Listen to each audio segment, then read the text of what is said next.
Thanks for joining me back here on the Sugar Freedom channel. This is my update on I went carb-free, zero-carb carnivore for 30 days. And this is just me telling you how it went. I'm Catherine Gordon, the Sugar Freedom woman, the author of Sugar Freedom. But now I've gone zero-carb carnivore for 30 days. It was an interesting experience. I'm really glad I did it. There were some very big positives. There were some interesting things that I learned, challenges I had. So let's go ahead and share them. Yes, it was a very good experience. My mood has lifted, my appetite has moderated, and I'm feeling really good. Knee pain has diminished. A lot of positive aspects, a couple of pitfalls, and I will share them with you today. I would like to recap why I did it in the first place. About 2 years ago, I had a severe bout of winter depression. It was the end of January, and I spent 3 days in this room essentially crying. I knew that something was very wrong. So I started to look at what might be going on with my mood. And I discovered, not too long ago, a book on Amazon Kindle, Depression, Insomnia, Anxiety, How I Healed It All, by Dr. Leonid Altshuler, MD. And he's a doctor. He's here now in the States, but is initially from Russia. And he dealt with some of the issues that I was dealing with. What was interesting is he's never been obese. I've overcome obesity over 11 years ago. But he has dealt with things like bleeding gums, insomnia, anxiety, a number of things. I had some dental issues that really did resolve when I went ketogenic, and he dealt with some of the same things. One of the things that was different about Dr. Altshuler's program, though, is that it was 30 or 60 days, essentially zero carb. So he was eating eggs, meat, poultry, fish, dairy, and cheese. So basically, I call it AB, animal-based, all animal foods, total elimination of carbohydrates. And it was kind of interesting because Dr. Sean Baker has done this, Michaela Peterson has done this. I want to say thank you to Michael Anthony, who was another regular person like me, who has a YouTube channel about carnivory and zero carb and how it helps to overcome depression, anxiety, and just helps you feel better. Thank you to all of those people who have shared their stories. It can be a little bit scary to say that you're going zero carb or you're going carnivore. There's going to be some blowback sometimes, people saying you're absolutely out of your mind. There is a history of people going carb-free.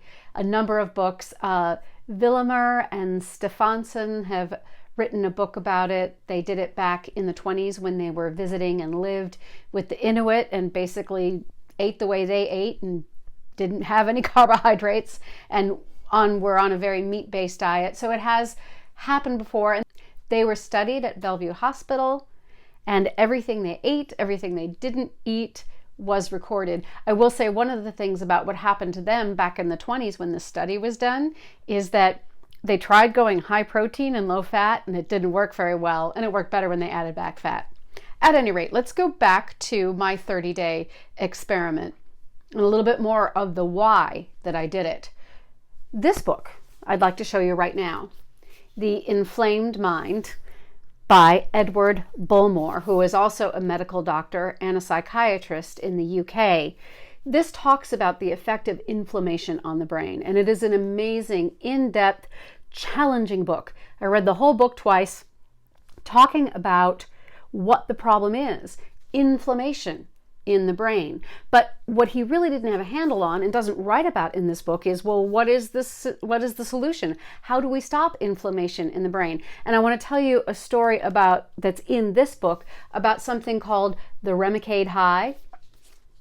All right, rheumatoid arthritis is different from osteoarthritis.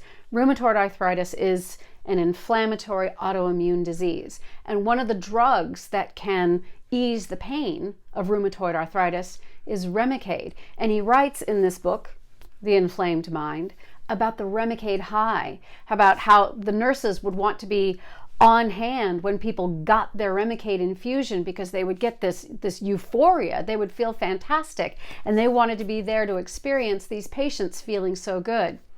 Everybody simply assumed that it was because, if you're in pain and you feel better, sure, there's going to be a euphoria.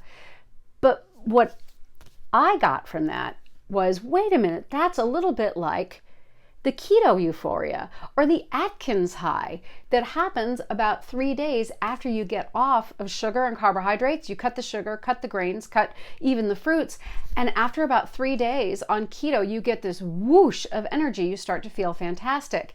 And it says to me that what if that Remicade high, the keto high, the Atkins euphoria, maybe that's coming from the reduction in inflammation. So if the inflamed mind, if the problem in so many mental disorders that we're dealing with is inflammation of the brain, how do we stop it? Well, what Dr. Altshuler says, and I'll hold up the cover to his book, what Dr. Altshuler says, go for 30 to 60 days off of carbohydrates. No sugar, no grains, no fruits, and he goes animal-based. And if you want to get his book, it's available at Amazon on Kindle. So he's saying, yes, go ahead, eat meat, eat eggs, eat butter and cheese, but don't eat any carbohydrates. And this is what I did for 30 days. So let's go ahead and get to my experience. Probably one of the biggest downfalls that I noticed was a little bit of irregularity.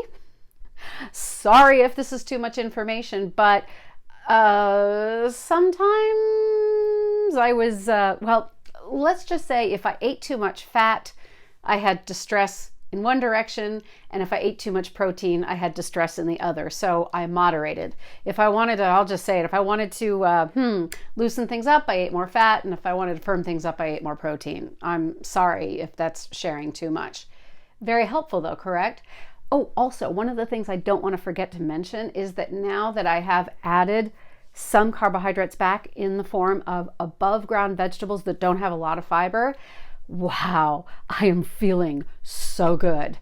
I started to feel mentally better about 10 days on this carnivore zero carb strategy, but now I've been about 3 days. I've added back a salad, a little bit of low fiber cooked vegetable, which would be things like spinach, mushrooms, zucchini. If you take off the skin first, peel the zucchini, then saute it. Cucumbers that also take the skin off. A little bit of salad, a little bit of vegetable, a little bit of salsa, a little bit of avocado, and oh my goodness, I am feeling so good. It's really fantastic. Still keeping it below 20 grams total of carbohydrate per day, but this is the truth, adding it back has been good. However, at one point in the middle of my experiment, or maybe this was before I really went for the 30 days, I went back and I had a day where I ate a lot of fibrous vegetables, broccoli, celery, a lot of fiber, and had serious gastrointestinal distress. Please don't do that. If you decide, and of course Dr. Altshuler says, talk to your doctor first. If you decide to go zero carb when you are adding carbohydrates and fiber back in, please be careful. Here's how I did it. I started with just a salad, low fiber vegetables, well chopped lettuce, tomato, peeled cucumber. Nice and easy. These are actually not really high in fiber. Go on Google, get a list of low fiber vegetables that of course are low in sugar that grow above the ground. And those are going to be lettuce if you chop it well, mushrooms, zucchini peeled, cucumber peeled, tomato, spinach cooked. Make sense?